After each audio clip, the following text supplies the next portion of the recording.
यहाँ पर हमारे पास 5611 से एक और केमिस्ट्री की प्रॉब्लम है, जिसमें हम डील कर रहे हैं एक केस स्टडी से। इस केस स्टडी में हमें इन्फ्रेंसेस मिलेंगे, कुछ हिंट्स मिलेंगी, और उसके बेसिस पर हमें इन क्वेश्चंस को आंसर करने में आसानी होगी। तो बेसिकली यहाँ पर हमारे पास जो फर्स्ट केस है, दैट इज़ ए का फर्स्ट पार्ट है हमारे पास, जो यहाँ पर इसमें हमें दिया गया है और अदर पूछा गया है कि why CH3NH2 which is an aliphatic amine is a stronger base than CH3 thrice N in an aqueous solution। तो इसका जो इन्फ्लुएंस है मैंने यहाँ पर आपको नोट करके दिया है, ये पैसेज के इस इन्फ्लुएंस है हमने। दिस इज ए का फर्स्ट इन्फ्लुएंस। इस इन्फ्लुएंस में हमें दिया गया है कि reaction of amines with minerals to form salts shows shows that these are basic in nature। सबसे पहले हमें जो हिंट थ्रो की गई है कि बेसिक इन नेचर को ये डिपिक्ट करते हैं।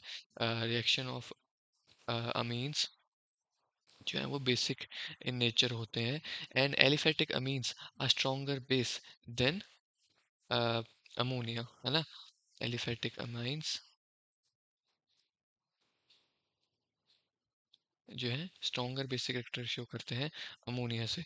तो ये दो हिंट्स हमें मिली हैं। वहीं एक और हिंट हमें दी गई है, aromatic amines are weaker than ammonia, है ना। बट हमारे काम की है ये वाली दिस हिंट। अब ये हिंट हमारे काम की क्यों है? क्योंकि हमें कहा गया है कि CH3NH2 is a stronger base than CH3 thrice N। तो ये हमारा इन्फ्लुएंस से जस्टिफाई हो गया कि स्ट्रॉन्गर है। अब क्यों है, उसका जो रीजनिंग आ जाती है हमारे पास यहाँ पर। वो रीजनिंग ये है कि जो प्लस आई इफेक्ट है, पहली बात CH3NH2 and the other compound is हमारे पास CH3 थ्राइस, है ना। थ्राइस एंड जो देखने में कुछ ऐसा है। अगर मैं स्ट्रक्चर को सिंप्लीफाई करूं तो इट लुक्स लाइक दिस, है ना। ये हमारे पास स्ट्रक्चर है, और इसका structure simply it looks like this. अब यहाँ पर दोनों प्लस आई इंडक्टिव इफेक्ट तो दे रहे हैं, लेकिन जो इस केस में जो है, अगर आप देख पाए यहाँ पे स्टेरिक क्राउडिंग ज़्यादा है। Steric crowding is much more. और स्टेरिक क्राउडिंग से क्या मतलब है कि यहाँ पे हिंड्रेंस हो रही है किसी भी मॉलिक्यूल को जो एंटर करना चाहता है।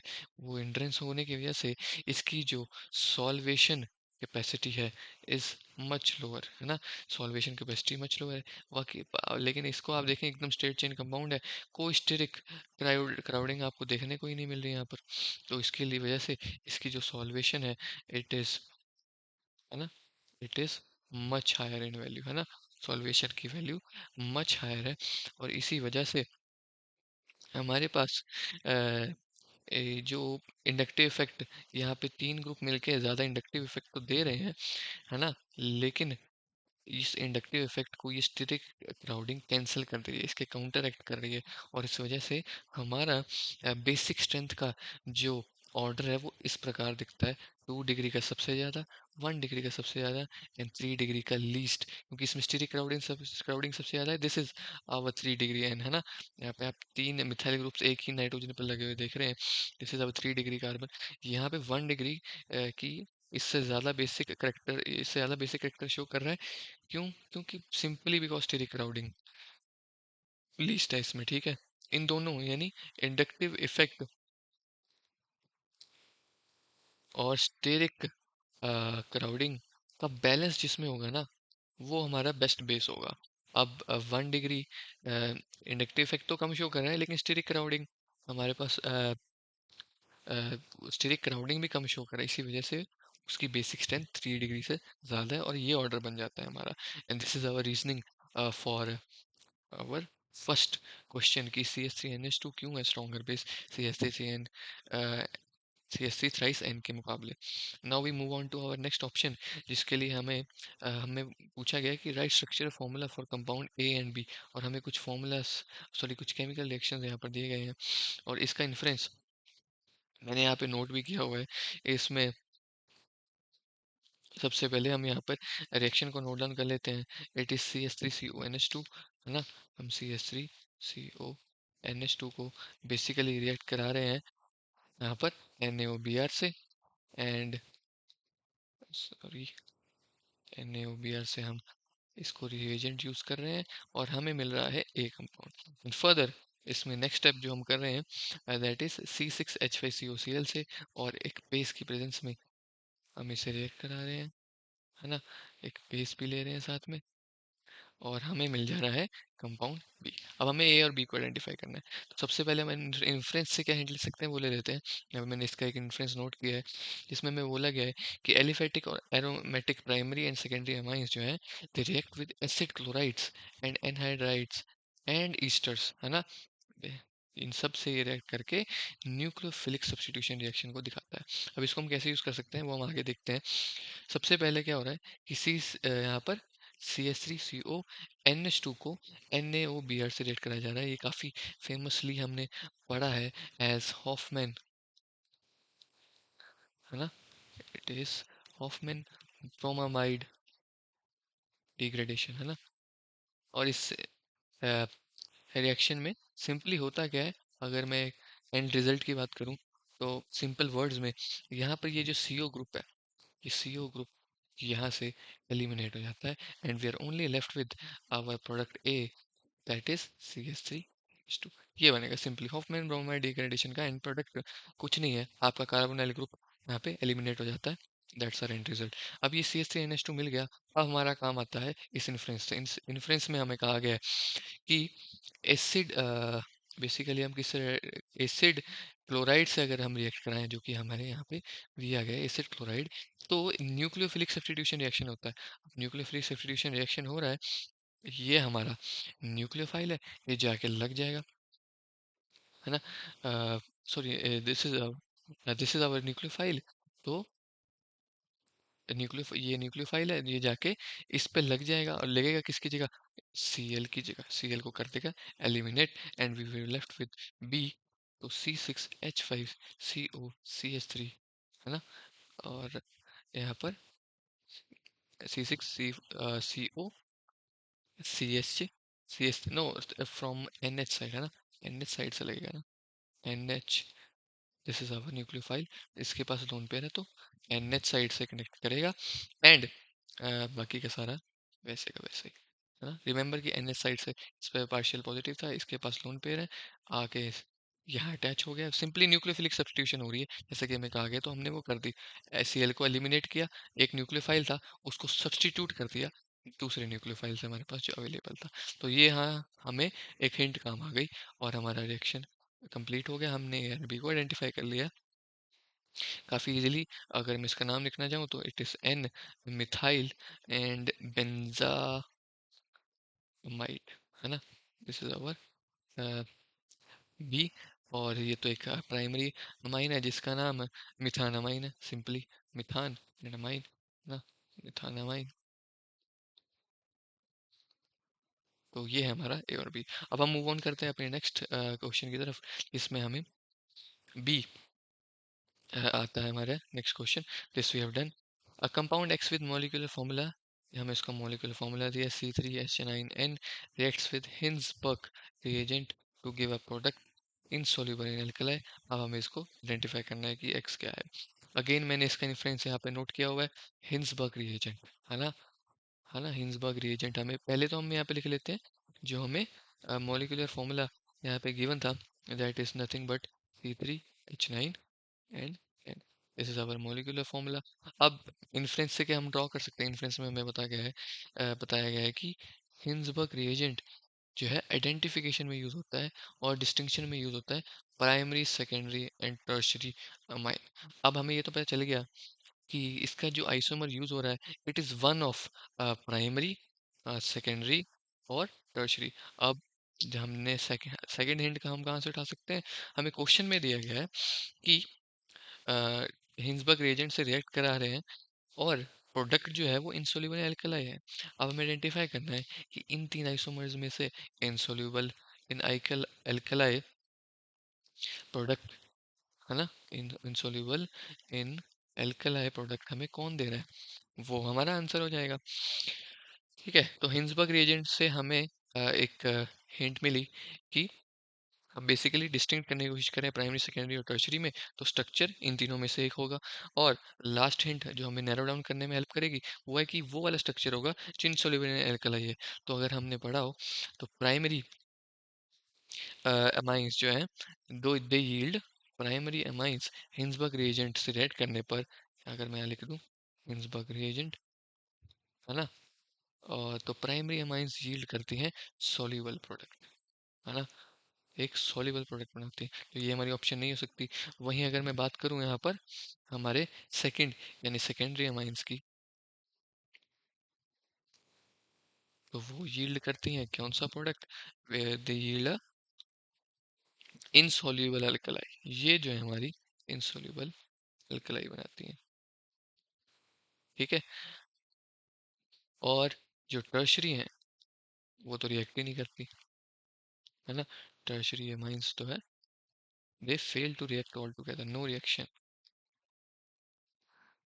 तो ये हमारी इंसॉल्युबल अल्कलाई दे रही है, सिंपली बिकॉज इसमें कोई एसिडिक हाइड्रोजन हमारे पास अवेलेबल नहीं होता, एसिडिक एच हमारे पास अवेलेबल नहीं है, तो सेकेंडरी अमाइन हमारा इसका आंसर है। तो सिंपली इसका आंसर निकल के आएगा, the structure would be CH3NH, है ना, CH2 एंड CH3। अब आप इसमें देख सकते हैं कोई भी हमारे पास अ, इसका इसमें एसिडिक हाइड्रोजन अवेलेबल नहीं है, और इसी वजह से ये हमारा आंसर बन जाता है। और इसका नाम है एन मिथाइल मिथाइल इथानमाइड,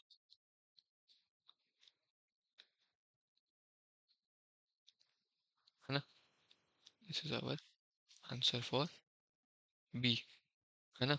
अब हम मूव ऑन करते हैं अपने नेक्स्ट क्वेश्चन पर, that is how can you convert aniline to benzonitrile. Again इसका एक इन्फ्लुएंस हमारे पास अवेलेबल है, जिसमें हमें कहा गया है कि aryl diazonium salts usually obtain from aryl amines जो है undergo replacement of diazonium group और with a variety of nucleophiles. तो इसमें कहा गया है कि ये जो अराइल डायजोनियम सॉल्ट्स हैं, that is carrying N2+Cl negative, इनको हम काफ़ी इजीली न्यूक्लियोफाइल्स अलग अलग न्यूक्लियोफाइल से रिप्लेस करके बना सकते हैं, अराइल हैलाइड्स, साइनाइड्स या फिनोल्स एंड एरीन्स। और हमसे क्वेश्चन में क्या पूछा गया है, हमसे पूछा गया है बेंजोन नाइट्राइल बनाने के लिए, है ना, विच इज CN, हमें एक साइनाइड यानी CN ग्रुप लगाना है। तो हम काफ़ी इजीली लगा सकते हैं, हमें हिंट तो की गई है कि हमें पहले N2+Cl नेगेटिव बनाना है, जो कि हमने इस केस स्टडी से इन्फ्लुएंस ड्रॉ किया, और फिर हम उसमें चुपचाप अगर CN लगा दें, है ना, तो हमें मिल जाएगा बेंजोनाइट्राइल। तो हमें कुछ नहीं करना है, हमें सिंपली यहाँ पे डायजोटाइजेशन करनी है। हमें लेना है पर एनिलीन, अपना ये एनिलीन है, इसकी कर दी डायजोटाइजेशन, जिसके लिए हमें चाहिए NaNO2, काफ़ी है, फेमसली नोन है, प्लस चाहिए HCl, और हल्का सा टेम्परेचर की मदद, 0 से 5 डिग्री सेल्सियस का temperature, this would give us, हमारे केस स्टडी के हिसाब से ये हमें देगा N2+Cl नेगेटिव वाला diazonium salt, this is our diazonium salt. एक बार आपने ये बना लिया, तो केस स्टडी के हिसाब से आप इसमें कोई भी वैरायटी ऑफ न्यूक्लियोफाइल्स लगा सकते हो। और अब मैं इसमें लगाना चाहता हूँ नाइट्राइल ग्रुप, तो मैं इसको रिएक्ट करा दूंगा सिंपली या तो सुपरस साइनाइड या फिर पोटेशियम साइनाइड से, यानी सिंपली मैं इसको CuCN या फिर KCN से रिएक्ट करा दूंगा, और ये CN न्यूक्लियोफाइल एक्ट करते हुए इस N2+Cl नेगेटिव को रिप्लेस कर देगा, एलिमिनेट कर देगा, और इसके टॉप पर जाके लग जाएगा, and we have our nitrile, है ना, हमें अपना बेंजोनाइट्राइल मिल गया यहाँ पर। दिस वाज आवर ऑब्जेक्टिव, है ना, यहाँ पर एनिलीन से बेंजोनाइट्राइल बनाना, है ना, वो हमने अचीव कर लिया। अब हम मूव ऑन करते हैं अपने लास्ट क्वेश्चन पर, it is why is NH2 group of aniline acetylated before carrying out nitration. Again इसका भी हमें इन्फ्लुएंस यहाँ पर गिवन है कि स्टडी में, जिसमें हमें कहा गया है कि main problem encounter during electrophilic substitution, है ना, reaction of aromatic amines is that of high reactivity. यही हमारा इन्फ्लुएंस है काम का। और अगर हम बेसिकली एसिटाइलेट कर दें इसे, है ना, एसिटाइलेट कर देते हैं जब हम इसे, सॉरी, यहाँ पर अगर हम इसे एसिटाइलेट कर देते हैं, तो इसकी रिएक्टिविटी में ड्रॉप आ जाता है, ड्रॉप आ जाता है। और यही ड्रॉप बेसिकली हो क्या रहा है कि इनिशियली एनिलीन में जो प्राइमरी अमीनो ग्रुप है वो एक्सेप्शनली एक्टिवेटिंग होता है ना। जब ये एनिलीन अपनी ओरिजिनल स्टेट में है, मान लीजिए एनिलीन है, अब इसमें एक यहाँ पर इसमें एक स्ट्रांगली एक्टिवेटिंग नेचर प्रेजेंट है ना। ये रिंग को स्ट्रांगली एक्टिवेट करता है, और इस स्ट्रॉन्ग एक्टिवेशन की वजह वजह से जब भी ये स्ट्रॉन्ग ऑक्सीडेटिव कंडीशंस में होता है, यानी HNO3 और या फिर H2SO4 के कंडीशन में जब भी होता है, तो इसमें एक मेटा डायरेक्टिंग कैपेसिटी आ जाती है, बहुत तगड़ी मेटा डायरेक्टिंग कैपेसिटी आ जाती है। लेकिन हमें डिजायरेबल होते हैं ऑर्थो एंड पैरा प्रोडक्ट्स, है ना, ये हमें डिजायरेबल नहीं है। इसमें हाई सब्स्टिट्यूशन हो जाती है, लेकिन हमें क्या चाहिए, हमें इसको सप्रेस करना है, इसके एक्टिवेशन को हमें इसको डीएक्टिवेट करना है ना। तो इसके लिए हम क्या कर देते हैं, इसमें हम इसमें प्री ट्रीट करते हैं एसिटिक एनहाइड्राइड से, है ना। एसिटिक एनहाइड्राइड से हम इसे प्री ट्रीट करते हैं। प्री ट्रीट करते ही इसमें NH2 ग्रुप बदल जाता है NHCO CH3 में। अब ये डीएक्टिवेटिंग ग्रुप है ना। इसकी वजह से जो लोन पेयर और नाइट्रोजन है, जो ये लोन पेयर था जो एक्टिवेशन कॉज कर रहा था, वो हो जाता है डीलोकलाइज्ड, है ना। क्योंकि आप देखिए ना स्ट्रक्चर को, दिस इज बेसिकली यहाँ पर ऑक्सीजन प्रेजेंट है और यहाँ पे लोन पेयर, तो ये हो जाता है डीलोकलाइज यहाँ पर, है ना। इसको ये डीलोकलाइज कर देता है, एंड इसकी रिएक्टिविटी सिग्निफिकेंटली डिक्रीज हो जाती है। और ये रिंग को प्रोटेक्ट करता है बहुत ज़्यादा प्रोटोनेशन होने से, जो कि इस H+ की वजह से हो सकती थी। तो रिंग को हाई प्रोटोनेशन से प्रिवेंट कर देता है और सेफली डायरेक्ट कर देता है इनकमिंग नाइट्रो, है ना, इनकमिंग नाइट्रो ग्रुप को ये सेफली डायरेक्ट कर देता है ऑर्थो, है ना, ऑर्थो और पैरा पोजीशंस पर, ऑर्थो और पैरा पोजीशंस पर डायरेक्ट कर देता है। सब्सिक्वेंट हाइड्रोलाइसिस जो है हमें मेजर प्रोडक्ट देता है, और राजा कई बार प्योर प्रोडक्ट भी दे देता है पैरा नाइट्रो एनिलीन का, है ना।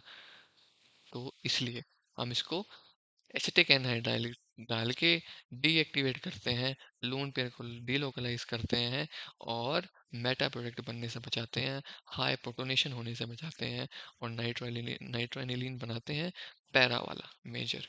तो this is our case study के सारे क्वेश्चंस हो गए हैं, एंड दिस वाज ऑल।